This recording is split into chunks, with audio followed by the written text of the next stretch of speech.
Selamat siang anak-anak. Siang Pak. Apa kabarnya? Baik Pak. Baik ya. Mungkin sebelum kita masuk ke pembelajaran ya, sebaiknya kita berdoa. Mungkin di sini Bapak sendiri yang akan memimpin doa. Bapak di sini akan memimpin doa menurut kepercayaan Bapak, yakni Islam. Bagi anak-anak yang beragama Islam bisa membacanya. Oke, berdoa mulai. Berdoa selesai. Ini mau mulai pada resolusi pada belum makan kan? Belum ya? Sudah ada yang makan Bapak? Belum Pak. Baik, mungkin Bapak perkenalkan nama ya sebelum mulai pelajaran. Tak nama kata saya, perkenalkan nama saya Dia Habibi Arunda, biasa disapa dengan Habibi. Mungkin anak paling ujung bisa perkenalkan nama, terus sampai ujungnya lagi. Silakan berdiri. Oke, baik. Maka nama saya Ibu Nurleni, biasa dipanggil Uke. Oke. Perkenalkan nama saya Tarsius Santismana, dipanggil Kanci. Oke. Adik Franci. Iya. Perkenalkan nama saya Rizky Aditya Malik, biasa dipanggil Rizky. Baik, perkenalkan nama saya Ibu Nurleni, biasa dipanggil Uke. Namanya bagus-bagus kayak kata-kata ya. Oke, sebelum kita memasuki mata pelajaran kita lebih dalam lagi, mungkin kita absen dari ujung sampai ujung. Di sini mungkin anak-anak sudah tahu mata pelajaran yang Bapak bawa itu mata pelajaran apa yo? Mungkin anak Franci apa? Pencaksilat. Kalau ini di ujung, Sepak bola. wah, jauh sekali. Oke, mungkin ini Olahraga, Pak. olahraga ya. Ini Pencaksilat. oke, ini sebagian sudah tahu ya.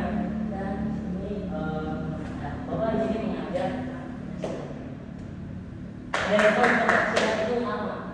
Pencaksilat itu pukulan Ya, tanpa lagi. senjata. Nah, mungkin ada lagi yang pernah ikut, mungkin gak ada ya? Tadi bilang, Oh, apa? tadi bilang dulu Pak. Oke, untuk jawabannya ada benar, cuma yang Bapak kasih tahu lebih jelasnya lagi. Jadi pencaksilat adalah teknik bela diri yang dimana kita mempelajari tentang seni, gerakan, terus lebih dalamnya lagi bela diri itu untuk melindungi diri. Benar kata? Oke. Baik, nah di sini kita langsung masuk saja ke materinya, yakni variasi gerak spesifik, pukulan dan tendangan. Mungkin ada yang tahu pukulan apa, tendangan apa? Sebelum masuk ke pembahasan lebih dalam mengenai Kalau pukulan itu menggunakan tangan Pak. Kalau tendangan itu menggunakan kaki. nah, ya. Mungkin yang tadi ada Itu tahu Pak. Satu tahu. kamu tahu sih. Bang saya tidak tahu ini Pak. Dari sini kita belajar nanti. Nah, mengapa teknik dasar itu penting?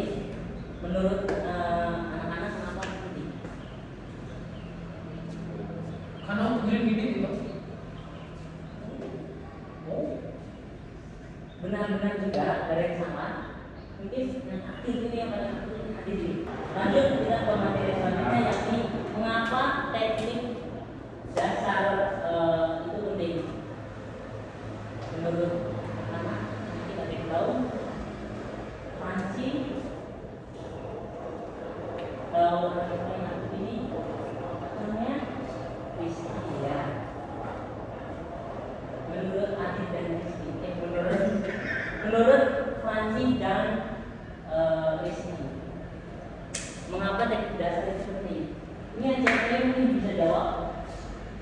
Teknik dasar itu mungkin awalan untuk berlatih dalam pencaksilat Pak. Wah, benar-benar itu termasuk. Mungkin Rizky bisa jawab lagi supaya lebih dalam lagi kita mempelajari. Mengapa teknik dasar itu penting? Karena penguasaan teknik dasar adalah fondasi. Ibaratnya kalau kita bangun rumah ini, pertama kita bangun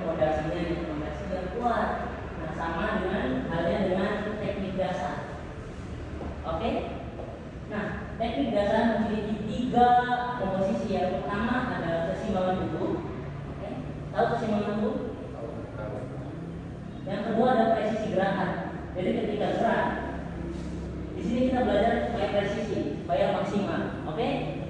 Oke. Yang ketiga ada efisiensi tenaga. Jadi ketika pukulan bahkan tendangan itu perlu namanya tenaga.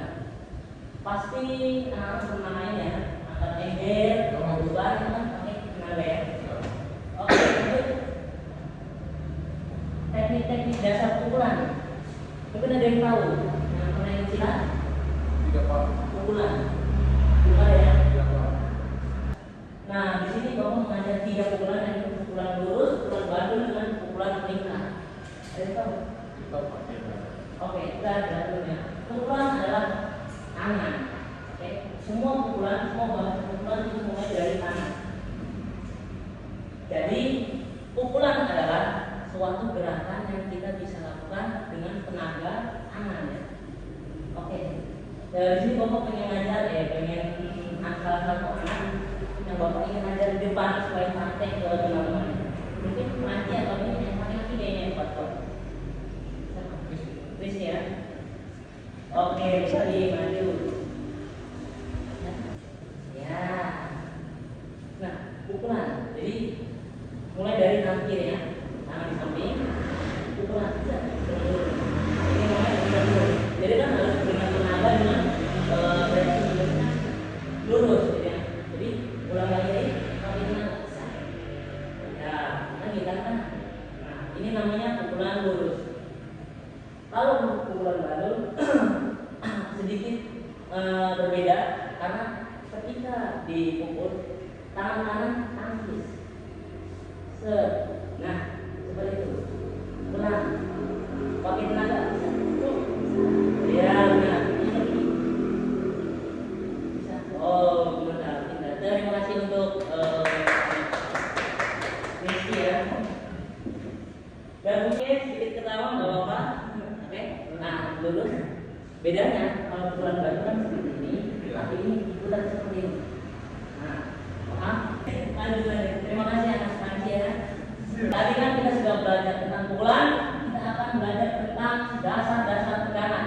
Mungkin ada yang tahu tendangan itu apa? Tendangan adalah suatu gerakan yang diawali dengan kaki. Di sini Bapak akan mengajarkan 3 tendangan, teknik dasar tendangan. Pertama ada tendangan C, tendangan A, tendangan T. Oke, lanjut saja. Tendangan A itu apa Pak? Ada yang bertanya nggak? Kalau tendangan A itu seperti apa ya? Mungkin itu saja yang bisa sampaikan. Dari sekian banyak yang Bapak jelaskan ini, apa ada yang paham atau kurang mengerti? Ada Rizky yang mengganjal artinya nih, ada yang mau ditanyakan. Ini Pak, apa tadi kan teknik tendangan sama pukulan ya Pak? Ya. Pukulan yang tadi itu sudah efektif apa belum ya Pak? Terus kegunaannya untuk apa loh? Nah, untuk guna sama efektif ya. Iya Pak. Jadi sebenarnya yang kita pelajari tadi itu sudah efektif. Bedanya tergantung orangnya. Nah, ketika orangnya kalau pukulannya itu salah atau melenceng itu kurang efektif. Apalagi kalau pukulannya tidak pakai tenaga. Jadi efektif itu sangat penting karena ketika kita sudah kontrol mata ini tadi yang ada di 5 dasar, mata, keseimbangan, tenaga itu sudah maksimal, ibaratnya sudah pas. Nah, untuk manfaatnya itu saja yang Bapak bisa sampaikan. Pertemuan berikutnya insya Allah kita laksanakan di bulan depan untuk UAS ya. Nanti UASnya ada tendangan, ada pelajaran juga, jadi dipelajari dengan baik. Oke, cukup sekian dari Bapak. Sebelum pulang itu kita berdoa dulu dengan saya. Mungkin yang hari ini kata atau bahkan yang Bapak lakukan ini di hati anak-anak sakit atau lain-lainnya, Bapak minta maaf karena manusia memiliki kekurangan. Tidak ada manusia yang sempurna, terutama Bapak juga tidak sempurna, dan Bapak minta maaf. Itu saja. saja dari Bapak